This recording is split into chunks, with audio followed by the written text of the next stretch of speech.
Hello students, welcome to RKC online. उम्मीद करता हूँ आप सब खुश होंगे, मस्त होंगे, मगन होंगे।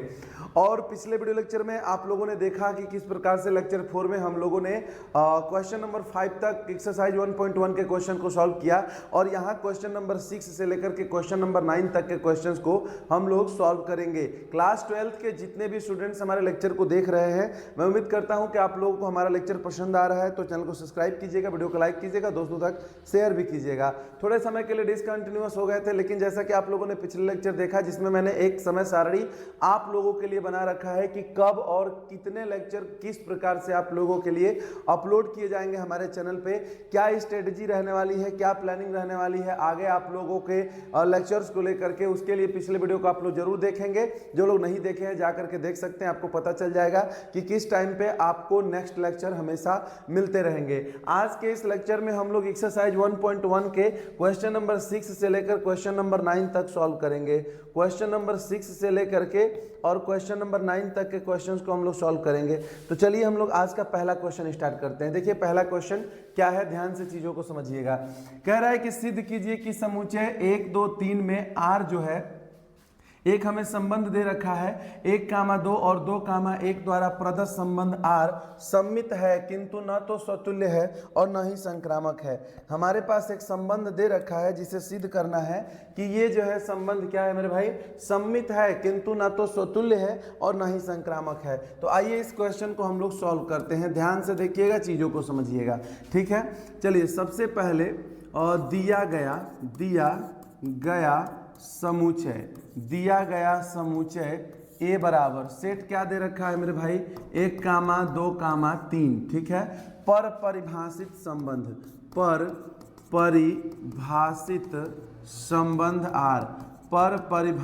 संबंध आर बराबर क्या दे रखा है, संबंध 1,2 और 2,1, ये हमारा संबंध दे रखा है, ठीक है। पर परिभाषित संबंध आर इतना है। चलिए अब हमें प्रूफ करना है कि ये सम्मित है किंतु न तो स्वतुल्य है और न ही संक्रामक है।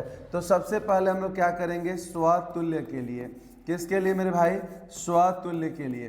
तो आप सभी लोगों ने पढ़ा है स्वतुल्य का कंडीशन क्या कहता है कि A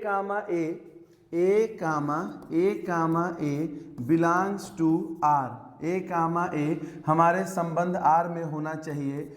for every A belongs to A, प्रत्येक सेट ए के प्रत्येक अवयव के लिए। तो इसमें 1 है तो संबंध में 1,1 होना चाहिए, जो कि है ही नहीं। इसमें 2 है तो संबंध में 2,2 होना चाहिए, जो कि है ही नहीं। 3,3 भी नहीं है, तो यहाँ लिखेंगे कि A does not belongs to R for every A belongs to A. अतः यह संबंध क्या है मेरे भाई, स्वतुल्य संबंध नहीं है। अतः यह संबंध स्वतुल्य संबंध नहीं है। अब देखिए सममित के लिए, किसके लिए मेरे भाई, सममित के लिए। आइए सममित की कंडीशन क्या कहती है कि अगर a, b हमारे रिलेशन में है तो b, a भी हमारे संबंध के अंदर होना चाहिए। देखिए a, b belongs to R, तो b, a belongs to R होना चाहिए। ये कंडीशन है किसके लिए मेरे भाई, सममित होने के लिए। किसके लिए कंडीशन है ये, सममित होने के लिए। तो जरा यहाँ ध्यान से देखिए, 1,2 बिलोंग्स टू आर है तथा 2,1 भी बिलोंग्स टू आर है। अतः यह संबंध जो है कैसा है मेरे भाई, सममित। अतः यह संबंध सममित संबंध है। अतः यह संबंध क्या है मेरे भाई, सममित संबंध है, ठीक है ना। अतः यह संबंध कैसा संबंध है, सममित संबंध है, ठीक है। इसमें सारे अवयवों के लिए जरूरी नहीं है, किसी भी अवयव के साथ अगर 1,2 अगर उसमें है, मतलब a, b अगर है तो उसका b, a भी उसमें दिखाई देना चाहिए, भले वो 1 अवयव के लिए हो, 2 अवयव के लिए हो, 3 अवयव के लिए हो, ठीक है।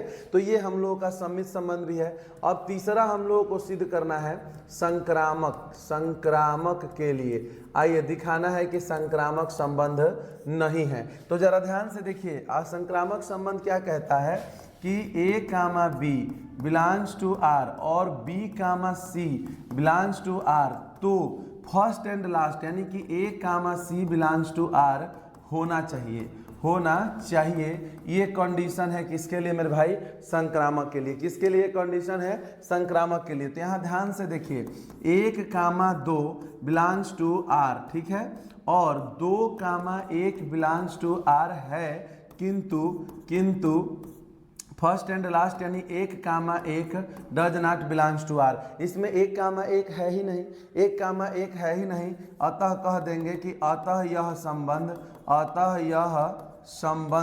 संक्रामक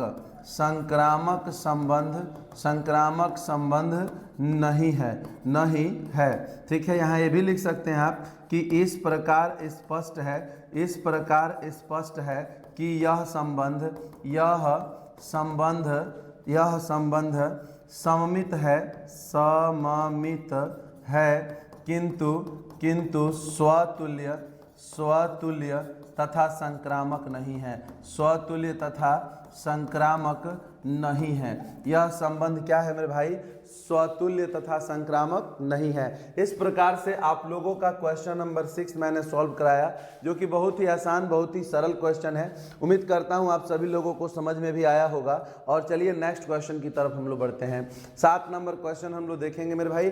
अब आप एकदम से अपने मन के अंदर ये बसा लीजिए कि जो शेड्यूल आप लोगों के लिए लगा दिया गया है, जो शेड्यूल चाहे परिस्थिति कितनी भी विषम क्यों ना हो, कोशिश हमारी रहेगी कि जो शेड्यूल आप लोगों को बताया गया है, जो टाइम टेबल बच्चों के लिए online platform RKC online YouTube channel पे आप लोगों के लिए जो अपलोड किया गया है, वो टाइमिंग किसी भी परिस्थिति में फॉलो किया जाएगा।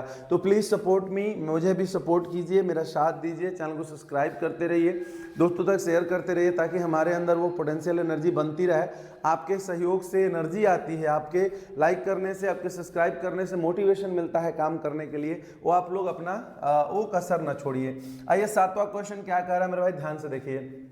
सिद्ध कीजिए कि किसी कॉलेज के पुस्तकालय की समस्त पुस्तकों के समुच्चय ए में आर एक ऐसा रिलेशन है कि x, y इस प्रकार है सच दैट x तथा y में पेजों की संख्या समान है। मतलब x जो बुक है उसमें जितने पेज हैं, y बुक में भी उतने ही पेज हैं, द्वारा प्रदत्त संबंध r एक तुल्यता संबंध है। सबसे पहले आप सभी लोगों को हमने बताया था तुल्यता संबंध, सबको बताया जा चुका है, बढ़िया से मैंने डिफाइन किया था एक एक बात को। तुल्यता संबंध वह होता है जो कि क्या है मेरे भाई? स्वतुल्य भी हो, क्या हो? स्वतुल्य भी हो, और सममित भी हो, और संक्रामक भी हो। यानी कि अगर कोई संबंध हमारा जो है इस प्रकार का है, जो स्वतुल्य भी है और सममित भी है और संक्रामक भी है, तो हम लोग कह सकते हैं कि वह एक किस प्रकार का संबंध है मेरे भाई? वह एक तुल्यता संबंध है। वह एक कैसा संबंध है? वह एक तुल्यता संबंध है। ठीक है मेरे भाई, चलिए तो अभी हम लोग यहाँ पे बढ़ते हैं और इस क्वेश्चन को सॉल्व करने की तरफ हम लोग आगे बढ़ेंगे। ठीक है मेरे भाई, आइए देखते हैं क्या कह रहा है। चलिए सबसे पहले लिखेंगे कि दिया गया समुच्चय कॉलेज के समस्त पुस्तकों का समुच्चय ए है। पुस्तकों का समुच्चय ए है। जो समुच्चय हमें दे रखा है वो किसी कॉलेज के सभी पुस्तकों का समुच्चय ए है, पर परिभाषित संबंध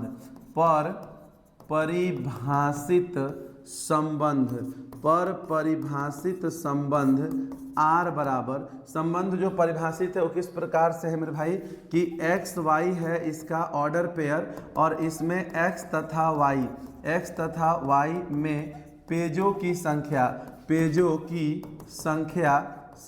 क्या है मेरे भाई? समान है। x तथा y में पेजों की संख्या क्या है? समान है। अब चलिए इस संबंध को हमें क्या प्रूफ करके दिखाना है कि यह एक तुल्यता संबंध है। तो अगर ये स्वतुल्य होगा, सममित होगा, संक्रामक होगा, तो ये तुल्यता संबंध होगा। आइए हम लोग चलते हैं सबसे पहले स्वतुल्य के लिए। तो जरा ध्यान दीजिए, x,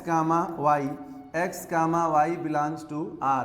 अब देखिए x, y नहीं, x, x comma x belongs to r होना चाहिए, y comma y belongs to r होना चाहिए। ठीक है, इसमें जितनी जो भी पुस्तकें हैं वो सब होना चाहिए कि x comma x y comma y। ठीक है, तो ये बताइए कि कोई भी पुस्तक अगर रखी गई है तो उस पुस्तक में उसी पुस्तक के संख्या के बराबर ना उसमें पेज होंगे, उसी पुस्तक की पेजों की संख्या के बराबर पेज होंगे। तो x comma x belongs to r है, क्योंकि x में x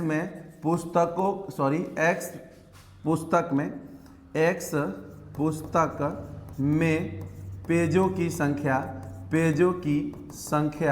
बराबर x पुस्तक में पेजों की संख्या।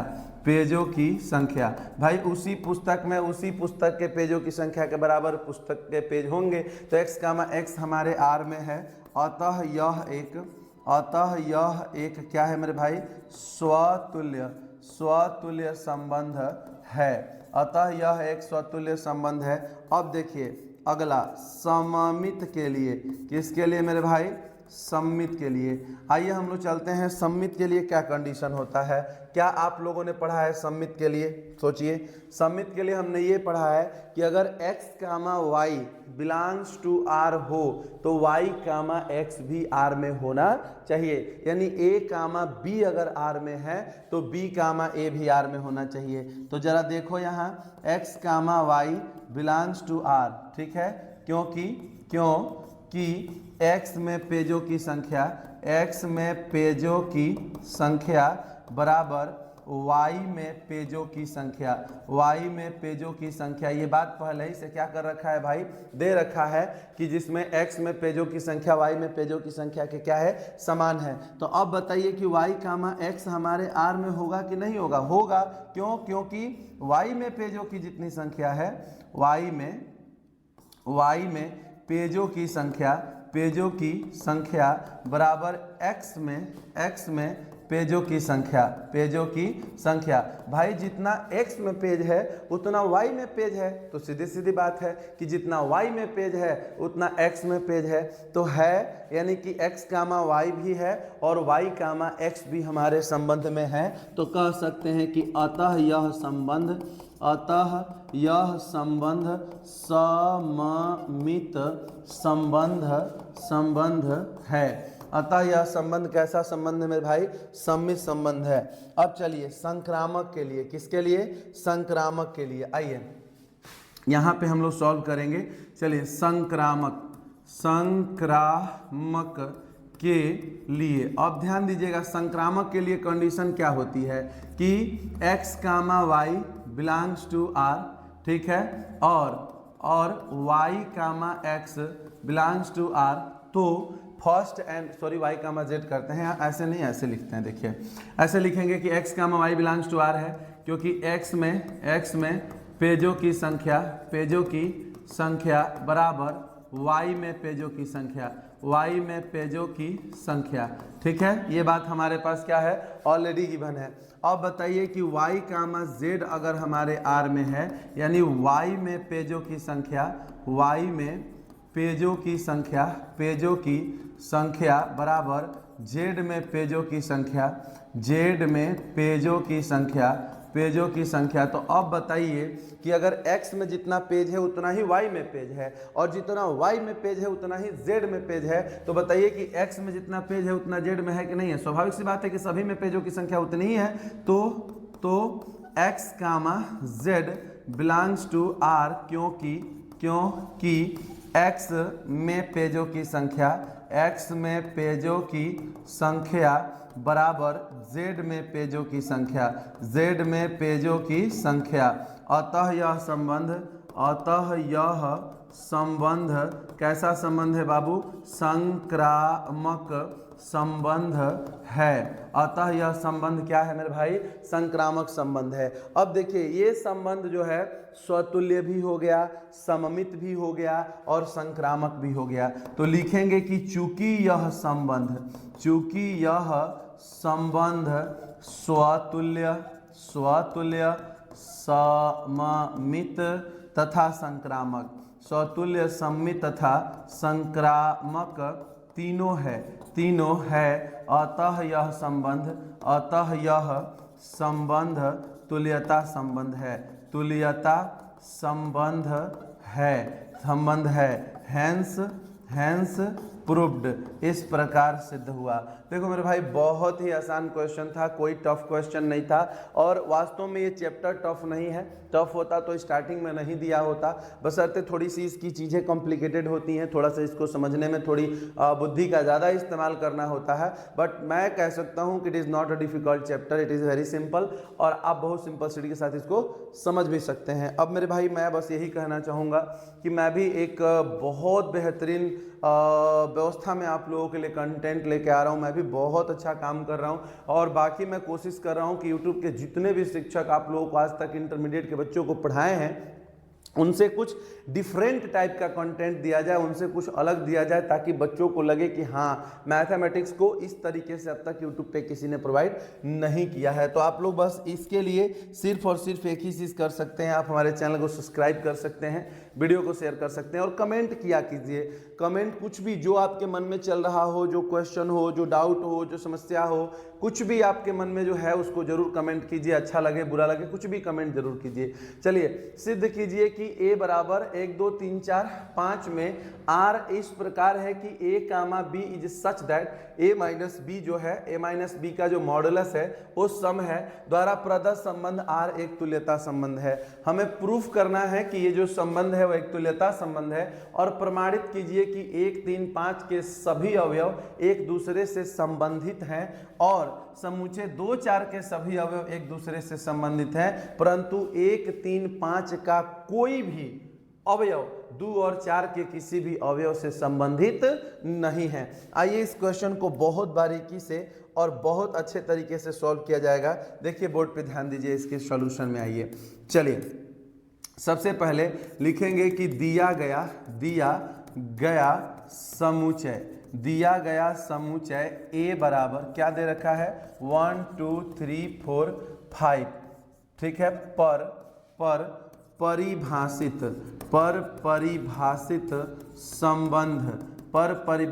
संबंध r बराबर क्या है मेरे भाई है a कामा b, इसका क्रमित युग्म इस प्रकार है कि a माइनस b का जो मॉड है वो क्या है सम है, क्या है सम है, ठीक है। समूचे a पर हमारा परिभाषित संबंध इतना है, ठीक है, दिया गया है कि समूचे a पर परिभाषित संबंध इतना है, ठीक है, और प्रूव दैट सिद्ध करना है कि यह एक क्या है मेरे भाई तुल्यता संबंध है, यह एक तुल्यता संबंध है। सिद्ध कीजिए कि यह एक तुल्यता संबंध है। तो तुल्यता संबंध कब होगा जब स्वतुल्य, समित और संक्रामक तीनों होगा।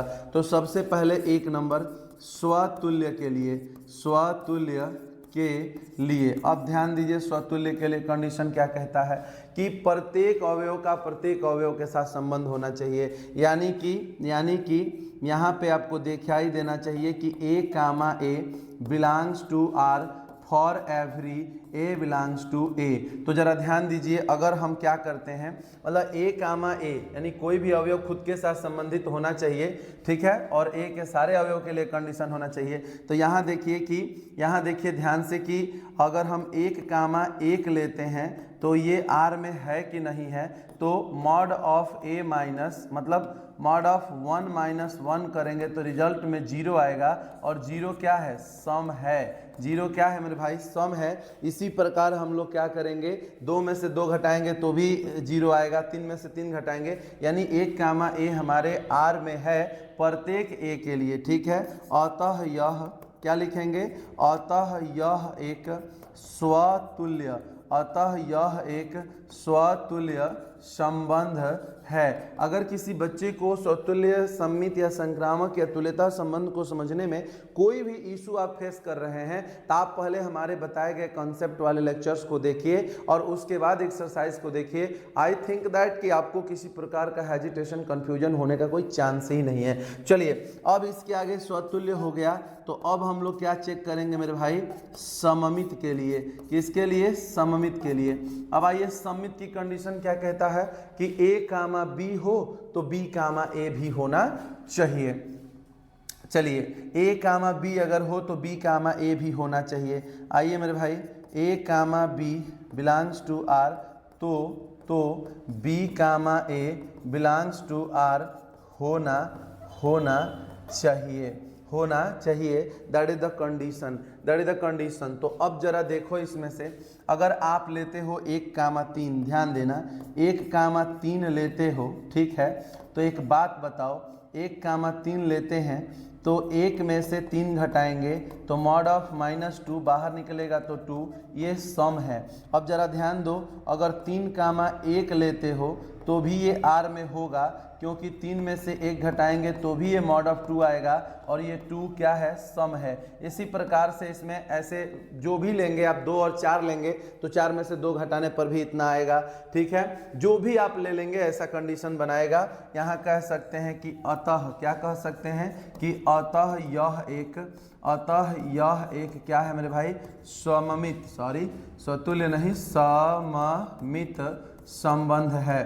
अतः यह एक सममित संबंध है, ठीक है। अब चलिए सी नंबर पे आते हैं, संक्रामक के लिए।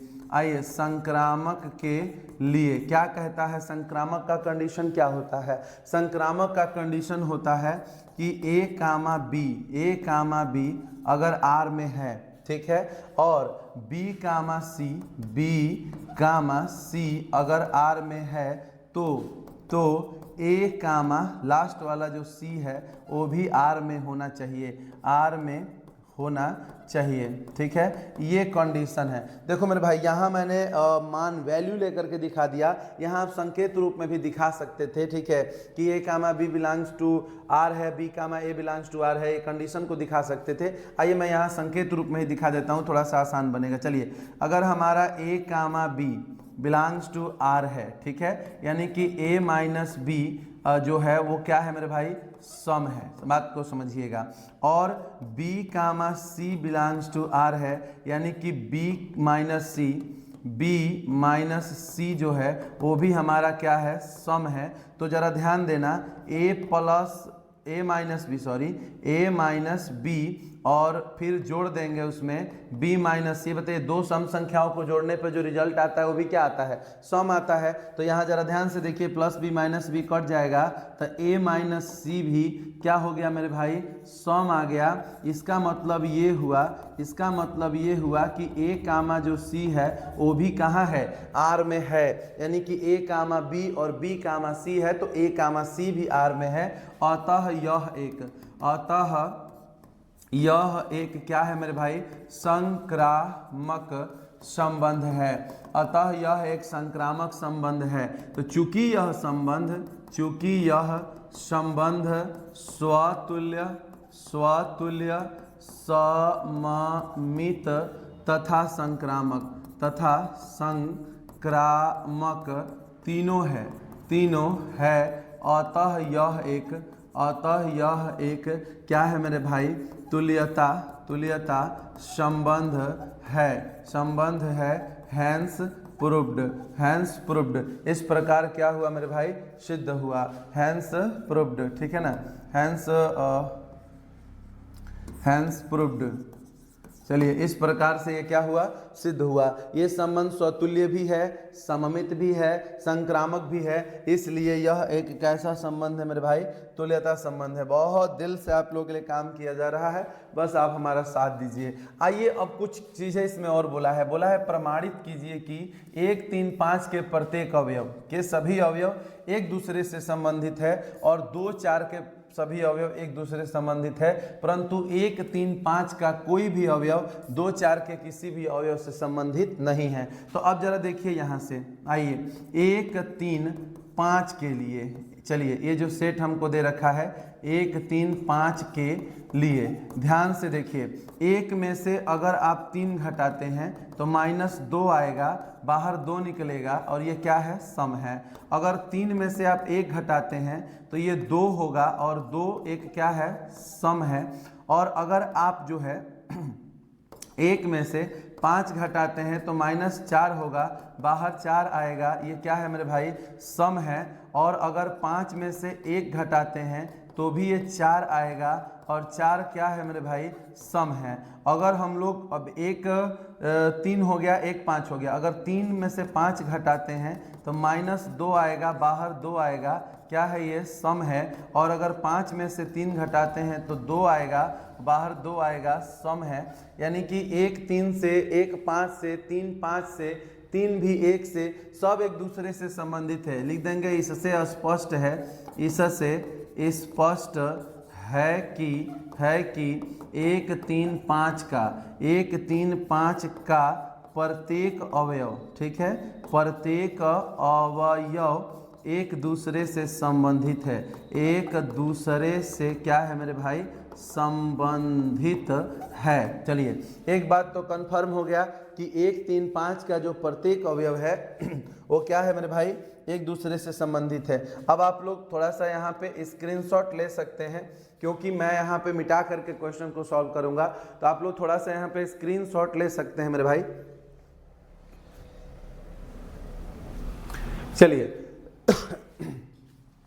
तो अभी इसको थोड़ा सा यहाँ से हटाते हैं, और उसके बाद की जो बातें यहाँ पे पूछी गई हैं, जो बातें कही गई हैं, हम उसको सॉल्व करके दिखाते हैं, और देखिए कि आगे क्या कहा गया है। चलिए इस पूरी चीज़ को हम हटा देते हैं, यहाँ से इस पूरी बात को हटा दिया जाता है, ठीक है। चलिए देखिए आगे हम लोगों को क्या कहा गया है, थोड़ा ध्यान से इस चीज़ को समझिएगा।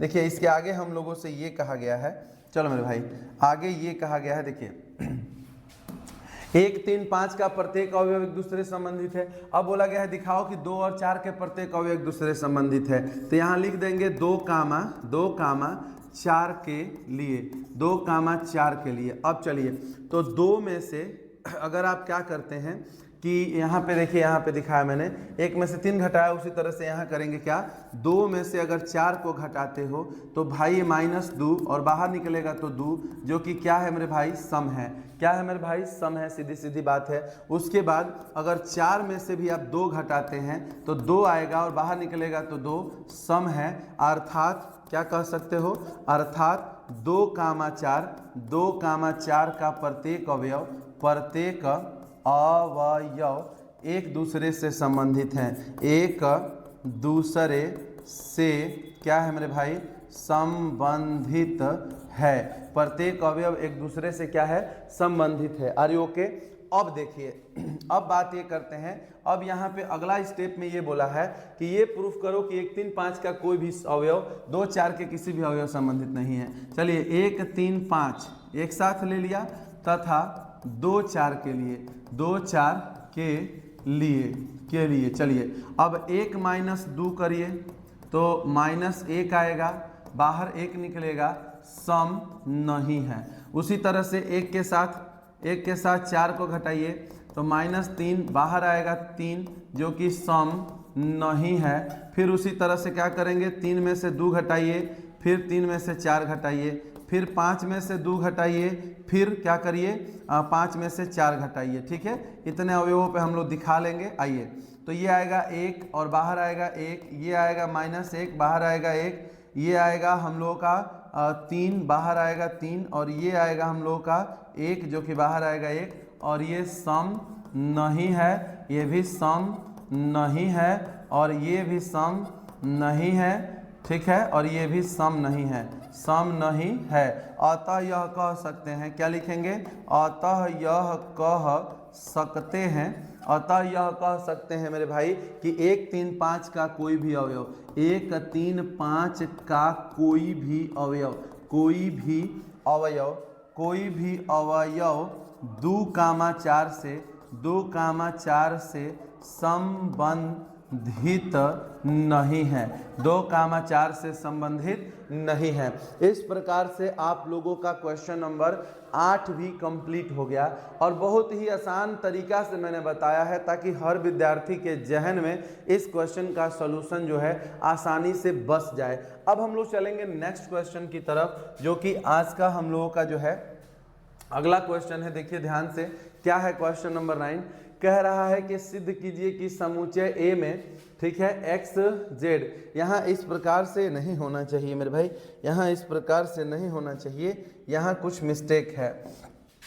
यहाँ पे x जो है x जो है यहाँ पे इस प्रकार से नहीं होना चाहिए, ये होना चाहिए, हम इसको हटा ही देते हैं। यहाँ होना चाहिए एक्चुअल में इस तरह से होना चाहिए, यहाँ होना चाहिए कि x belongs to z, x belongs to z इस प्रकार है कि जो x है इज लेस देन, मतलब इस पूरे को मैं बाहर ही लिख दे रहा हूँ, a इक्वल्स टू होना चाहिए कि x belongs to z is such that x जो है is greater than or equal to, is greater than or equal to, sorry हाँ, x is greater than or equal to 0, is less than or equal to 12, ऐसा होना चाहिए इसको। ये थोड़ा सा यहाँ पे मिस प्रिंटिंग हो गया है, मिस्टेक्स हो गया है, ठीक है, ये ऐसे होना चाहिए आपके क्वेश्चन में, शायद ऐसा ही है, कंफर्म हूँ ऐसा ही है। चलिए आप लोग बुक से अपना मिला लेंगे। सिद्ध कीजिए कि समुच्चय a x belongs to z is such that x जो है वो 0 से बड़ा या बराबर है, 12 से छोटा या बराबर है। दिए गए निम्नलिखित संबंध R में से प्रत्येक संबंध एक तुल्यता संबंध है। बताना है कि जो संबंध हमें दे रखा है यह एक किस प्रकार का संबंध है मेरे भाई, तुल्यता संबंध है। ये दोनों संबंध, ये वाला और ये वाला दोनों एक तुल्यता संबंध है। फिर नीचे बोला है कि प्रत्येक दशा में एक से संबंधित अवयवों को ज्ञात कीजिए। ये ज्ञात कीजिए कि एक से कौन कौन सा अवयव जो है वो रिलेट करेगा, संबंध रखेगा। अब चलिए मेरे भाई आइए हम लोग यहाँ पे शुरू करते हैं। सबसे पहला पार्ट इसका हल करते हैं, ये वाला पार्ट, ठीक है। तो सबसे पहले लिखेंगे दिया गया समुच्चय, दिया गया समुच्चय। तो दिया गया समुच्चय ए क्या है, डायरेक्ट इसके एलिमेंट्स यहाँ लिख देता हूँ, 0 से बड़ा या बराबर और 12 से छोटा या बराबर, यानी कि 0 1 2 3 4 5 6 7 8 9 10 11 12, ठीक है, 12वीं तक ये हो गया। अब चलिए अब यहाँ पे पर परिभाषित संबंध, पर परिभाषित संबंध आर, पर परिभाषित संबंध आर बराबर क्या दे रखा है मेरे भाई, दिया है कि order pair A comma B इस प्रकार है कि mod of A minus B जो है, जो भी mod of A minus B की वैल्यू है वो 4 का एक गुणज है, 4 का एक क्या है मेरे भाई, गुणज है। अब चलिए 4 का एक गुणज है ए माइनस बी और हमको प्रूफ करना है कि यह एक तुल्यता संबंध है। तो सबसे पहले हम लोग क्या करेंगे, स्वतुल्य के लिए, किसके लिए, स्वतुल्य के लिए। अब जरा ध्यान दीजिए क्या कहता है, A comma A belongs to R for every A belongs to R, माने इसके सारे अवयव के लिए ये कंडीशन होना चाहिए कि ए में से ए घटे तो 4 का एक गुणा जाए। तो जरा देखिए ना, हम एक ही लेते हैं, ये बताइए कि 1 कामा 1 बिलोंग्स टू आर है कि नहीं। तो अगर हम 1 में से 1 को घटाएंगे तो 0 आएगा, और 0 तो 4 का गुणज है ही, 0 तो 4 का गुणज है, 0 तो दुनिया के सारे संख्याओं का गुणज है, ठीक है, 4 का क्या है, गुणज है। ऐसे ही 2 में से 2 घटाएंगे, 0 में से 0 घटाएंगे, 3 में से 3 घटाएंगे, 4 में से 4 घटाएंगे, ये कंडीशन सही है। अतः यह एक क्या है मेरे भाई, स्वतुल्य संबंध है। अतः यह एक कैसा संबंध है, स्वतुल्य संबंध है। अब बात करते हैं सममित की।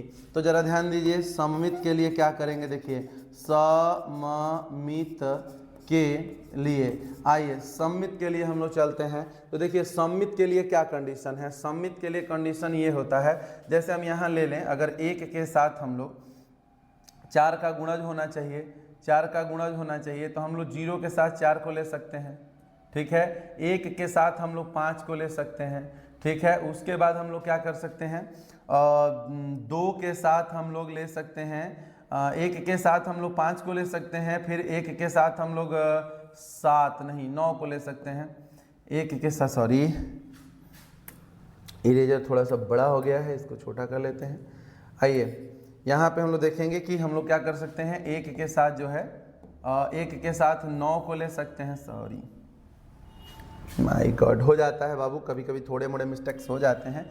1 के साथ हम लोग 9 को ले सकते हैं, ठीक है। फिर 10 में से 1 जाएगा तो 4 का गुणज नहीं है, 11 में से 1 जाएगा तो 4 का गुणज नहीं, 12 में से, मतलब चलिए फिर ऐसा ले सकते हैं। तो इसमें से कहीं एक ही 2 को दिखाएंगे ना, कहीं एक कंडीशन क्या कहता है कि ए कामा बी अगर बिलोंग्स टू आर है, तो कंडीशन ये कहती है कि B comma A belongs to R होना चाहिए। तो आइए ना 0 के साथ ही दिखाइए ना, यहाँ देखिए ना, 0 कामा अगर हम 4 लेते हैं तो क्या आर में है, यस, जीरो में से 4 घटाइए तो -4 का मॉड 4, 4 का एक गुणज है, 4 का एक क्या है मेरे भाई गुणज है। अब देखिए क्या 4 का 0 भी R में है, तो आइए 4 - 0 कीजिए, mod of 4 is equal to 4, 4 का एक गुणज है, 4 का एक क्या है मेरे भाई गुणज है, गुणज है, ठीक है। अतः यह एक क्या लिखेंगे यहाँ लिख देंगे, अतः यह एक कैसा संबंध है, सममित संबंध है, अतः यह एक सममित संबंध है, अतः यह एक सममित संबंध है। ऐसे दिखा सकते हैं, संकेत रूप में भी इसको कर सकते हैं। संकेत रूप में करना होता तो कैसे हम लोग करते, देखिए यहाँ पे मैं अब दिखा ही दे रहा हूँ आपकी खुशी के लिए, ठीक है। संकेत रूप में करना होता तो कैसे करते हम लोग कि ए कामा ऐसे लिखते कि A comma B belongs to are, क्योंकि यहाँ देखिए ए माइनस बी 4 का एक गुणज है, 4 का एक क्या है मेरे भाई गुणज है, ठीक है। बाहर निकलेगा तो क्या होगा, ये a माइनस बी होगा, बाहर निकलेगा तो क्या होगा a माइनस बी होगा, ठीक है। a माइनस बी 4 का एक क्या है गुणज है। अब देखिए कि b comma a belongs to r है, क्यों है, क्योंकि अगर इसमें से माइनस कॉमन कर लें तो माइनस वाला प्लस और प्लस वाला माइनस, माइनस बी कामा ए हो जाएगा, बोलिए माइनस बी कामा ए हो जाएगा। या फिर हम लोग इसको अगर हम लोग यहाँ पे माइनस मतलब हाँ ठीक है, अगर हम लोग माइनस कॉमन कर लें तो b और माइनस a हो जाएगा, ठीक है। और फिर ये बाहर निकलेगा तो b माइनस a, ये क्या हुआ 4 का एक गुणज है, 4 का एक क्या है मेरे भाई गुणज है, ठीक। तो एक माइनस बी भी 4 का एक गुणज है और b माइनस ए भी 4 का गुणज है। यहाँ माइनस कॉमन करने से कोई फर्क पड़ेगा नहीं क्योंकि मॉड में वही वैल्यू आती है। अतः यह एक क्या है सममित संबंध है, सममित संबंध है। तो अंकों के साथ अगर आप नहीं लिखना चाहते हैं, सममित संबंध है, अगर अंकों के साथ नहीं लिखना चाहते हैं तो इस तरह सिंबॉलिक मेथड में भी आप इसको दिखा सकते हैं। अब चलिए तीसरा नंबर पे क्या दिखाना है, संक्रामक। तो आइए संक्रामक के लिए कंडीशन ये कहता है, देखो मेरे भाई a comma b belongs to r, क्योंकि a माइनस बी बराबर जो a माइनस बी निकल के आएगा 4 का गुणज है, 4 का गुणज है। अब देखिए फिर b कामा c, क्योंकि यहाँ देखिए b माइनस सी जो है वो जो निकल करके बाहर आएगा b माइनस सी 4 का गुणज है, 4 का गुणज है। तो क्या a कामा c भी 4 का गुणज होगा, तो बताइए ये भी 4 का गुणज है, ये भी 4 का गुणज है। तो इन दोनों को अगर हम लोग जोड़ दें, तो जो रिजल्ट आएगा वही 4 का गुणज जोड़ने पर 4 का कोई गुणज ही आएगा, यानी कि a माइनस सी, यानी कि बाहर निकलेगा a माइनस सी 4 का एक गुणज है, 4 का एक गुणज है। अतः 4 का एक गुणज है मेरे भाई, अतः a comma C belongs to r है, क्योंकि अगर a माइनस सी भी 4 का एक गुणज आ गया तो a comma C belongs to r है। अतः यह एक कैसा संबंध है, संक्रामक संबंध है। तो लिखेंगे कि चूंकि यह संबंध स्वतुल्य सममित तथा संक्रामक तीनों है, अतः तुल्यता संबंध है। चलिए ये बात हम लोगों का हैंस प्रूव्ड हो गया कि यह एक तुल्यता संबंध है। अब जब ये तुल्यता संबंध है तो बोला है मेरे भाई कि प्रत्येक दशा में एक से संबंधित अवयवों को ज्ञात कीजिए। अब जरा ध्यान दीजिए ना, यहीं पे क्लियर हो गया था, यहाँ बस मैं लिख दे रहा हूँ एक से संबंधित, लास्ट में आप लोग लिख लीजिएगा एक से संबंधित अवयव। तो एक से संबंधित अवयव कौन कौन से हैं, एक में से 5 घटेगा तो 4 का गुणा जाएगा, एक में से 9 घटेगा तो 4 का गुणा जाएगा, और एक में से 1 घटेगा तो 0 आएगा और 0 भी 4 का गुणज होगा। यानी एक से संबंधित अवयव 1 है, 5 है और 9 है। बस ये 3 अवयव ऐसे हैं जो 1 से संबंधित है, क्योंकि 1 में से 1 घटेगा तो भी 4 का ही गुणज मिलेगा, क्योंकि 0 सबका गुणज होता है। 1 में से 5 घटेगा, 1 में से 9 घटेगा। अब इसका सेकंड पार्ट है, आइए इसके सेकंड पार्ट की तरफ बढ़ते हैं। और यहाँ मैंने लिख रखा है सेकंड पार्ट, देखिए क्या कह रहा है। सेकंड पार्ट इस क्वेश्चन का कह रहा है मेरे भाई, मैं उम्मीद करता हूं कि आप लोग बड़ी ही मज़े के साथ आप लोग एक एक चीज़ों को समझ रहे हैं, सीख रहे हैं। और ये समझ लीजिए कि मेरी कोशिश यही है कि आप लोगों को जितना बेहतर से बेहतरीन कंटेंट मैं दे सकूं। हाँ, बेशक मैं बीच में एक सर्टेन टाइम के लिए थोड़ा सा गायब हो गया था, बट तैयारी अब हो चुकी है, टाइम टेबल बन चुका है। वीडियो आने का जो एक मतलब शेड्यूल मैंने बना दिया है, वो मुझे बार बार अंदर से कौंधता रहेगा कि बच्चों को किए गए प्रॉमिस पे अगर वीडियो नहीं पहुंचा तो बच्चे क्या सोचेंगे। इसलिए मैं कंटेंट के लिए पूरी जान लगाकर मेहनत करूंगा, बस आप थोड़ा सा सपोर्ट दिखाइए। आइए मेरे भाई, सिद्ध कीजिए कि समूचे ए, ठीक है, सिद्ध कीजिए कि समूचे ए, वही बात है, यहाँ पे ये चीज़ गलत है, ठीक है। मैंने इसको अभी लिखा था कि ए बराबर ये क्या होना चाहिए था कि x बिलोंग्स टू z होना चाहिए था, और इस प्रकार की जो है 0 से बड़ा या बराबर है x और 12 से छोटा या बराबर है, ठीक है। ये चीज़ यहाँ पे मिस्टेक आई है। अब इस चीज़ को हमें सिद्ध करना है कि यह एक कैसा संबंध है, तुल्यता संबंध है। अभी इसका पिछला पार्ट हम लोगों ने किया, तो चलिए सबसे पहले क्या करेंगे, इसको स्वतुल्य के लिए, स्वतुल्य के लिए। तो स्वतुल्य कहता है कि a comma a belongs to r for every a belongs to a, ठीक है। तो हमारे a में अवयव क्या क्या है यहाँ लिख सकते हो आप इसके हॉल में। दिया गया समूचे, जो कि पिछला इसके पार्ट में हम लोगों ने लिखा, दिया गया समूचे a बराबर भाई क्या है, इसके एलिमेंट 0 1 2 3 4 5 6 7 8 9 10 11 12, ये सारे इसके एलिमेंट्स हैं। चलिए तो ये बताइए कि अगर 0 में से 0 घटेगा तो क्या आएगा, और a बराबर b ऑलरेडी दे रखा है, यानी कि जितना a है उतना a है, जितना b है उतना b है, यानी कि a comma a belongs to r है, ये बात है, ठीक है। यहाँ पे आप ये भी देख सकते हैं a बराबर b, तो 0 बराबर 0, 1 बराबर 1, 2 बराबर 2, किसी में से कोई घटाएंगे तो ये कंडीशन को फॉलो कर रहा है। लिखेंगे अतः, क्या लिखेंगे, अतः यह एक स्वतुल्य संबंध है, अतः यह एक स्वतुल्य संबंध है। अब देखिए दूसरा, सममित के लिए, सममित के लिए, तो सममित की कंडीशन क्या कहती है कि a comma b belongs to r, तो है भाई है, क्योंकि अब a बराबर b है तो a कामा b, और a जितना a है उतना b है, जितना b है उतना a है, तो a कामा b r में है, क्योंकि a बराबर b है, a बराबर क्या है, b है, और b कामा a भी r में होगा, क्योंकि b के जगह a और a के जगह b लिख सकते हैं। क्यों लिख सकते हैं, क्योंकि जितना b है उतना ही क्या है, a है, ठीक है।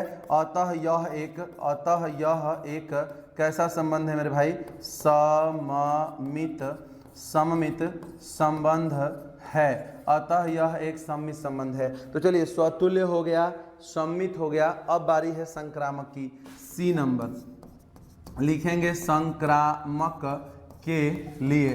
तो संक्रामक क्या कहता है कि a comma b belongs to r, क्यों है, क्योंकि a बराबर b है, a बराबर b है। अच्छा, b comma c belongs to r, क्योंकि b बराबर क्या है, c है। तो ये बताइए, चूंकि a बराबर b और b बराबर c, तो a बराबर c नहीं होगा, a के बराबर ही b है, अब b के बराबर ही c है, तो a बराबर भी c होगा, a बराबर c होगा, अर्थात ये कन्फर्म है कि जो a कामा c है वो भी r में है।